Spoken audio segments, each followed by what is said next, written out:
Okay,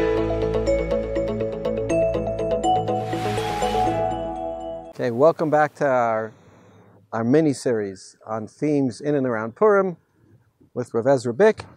One of the ideas that gets bounced around, maybe it's just late in Purim Sudot after people have drank or drunk, either one, is this idea of Purim Kippurim, that there's a model of Avodas Hashem that's represented by Yom Kippur, and obviously that's fasting and that's all the Inuyim. And then there's this other form of Avodas Hashem that we do on Purim, which presumably is the opposite of what's done on Yom Kippur. The idea is quoted in the name of the Arizal, but apparently it's approved of by the Vilna Gaon, which makes it something legitimate. I wouldn't have said that.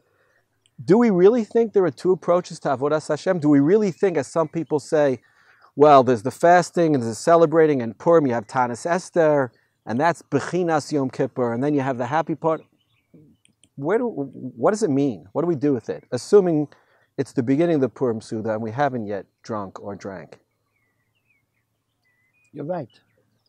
Thank you. This would be a much better 3-minute discussion if we were already on Purim. Some things have a different meaning on the days you say them. Could we try? So we can try. I'll do my best. But I'm not saying this as a criticism. It just, sometimes you need to be, the surroundings, the amount of alcohol in your blood, which is part of nature, gives a different meaning. I have, over the years, on Purim, but only on Purim, given an excellent Torah about the meaning of champagne. I have been zocha to be at Rick's Purim Suda. Because the relationship between wine and bubbles is a crucial theme of Purim. But I won't say this now because it just doesn't make sense on Erev Rosh Chodesh. Purim Kippurim. Okay, Purim Kippurim. Or Kippurim. So I'll tell you what I think the basic meaning is there. Then you have to work it out later on when you're more into it. Because both Purim, I'll tell you why this is what I just said now, which you might have thought was being facetious, but it actually is true. Purim and Yom Kippur are not part of the world, which is why since today we are part of the world, I'm talking about something else, so it's a little bit hard to understand. On both of those days, you, in one way or another, strip away everything that is part of our regular lives, which is a good thing. We were put on this earth to have regular lives and to be makdish to the Kadosh Baruch Hu and to build machut shakai b'olam hazeh. But on these days, you have to appear. Like you were sent to do a job.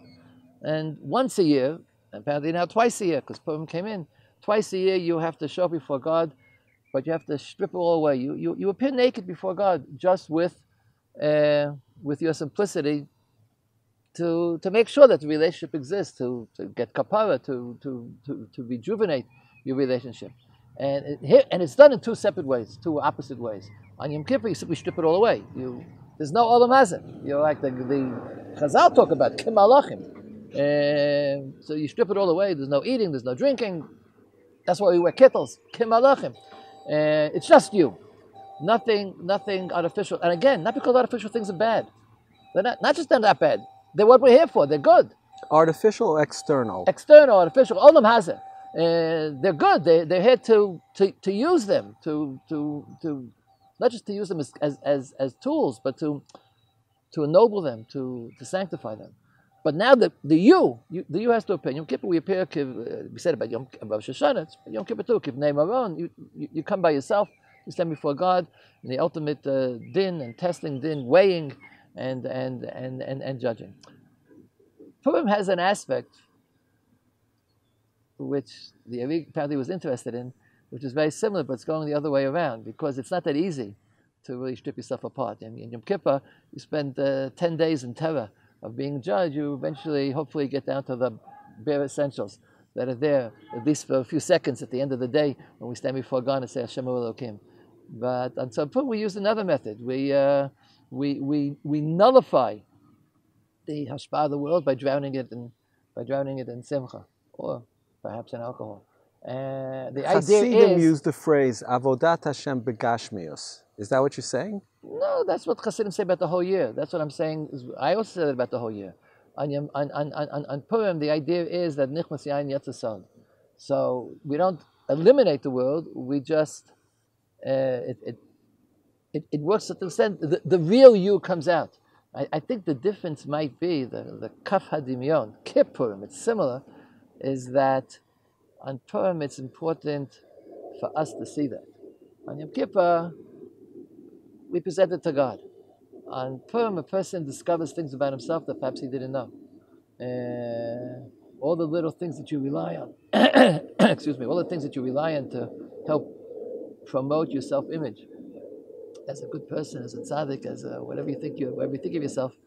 So they all sort of get washed away in the enthusiasm and the swept-up nature, which is fueled, among other things, by eating, by drinking, by doing, by dancing, and then you lose the self-control that you impose on yourself, and then you get a chance to see. We get a chance to see. Most importantly, I think you get a chance to see as to what the real little you inside is capable of doing. I think many people probably fail that test. It's not that you see amazing things on Purim, but that's where I think the comparison is. That occasionally, very occasionally, you have to put aside all the props that we used to build up ourselves, and just see what's the little pintel yid, what's the little Jew inside. What does he have to say for himself? I have to say, very convincing, and I'm not at your Purim Suda now. Well, if you remember, call me up 4 o'clock in the afternoon on Purim and ask me if I can say the same thing over again. Can I come over? over? Ask me if I'm capable of saying the same thing over Can again. I come over? Sure. House is open. You have to wear a mask. Looking forward. Yashkach.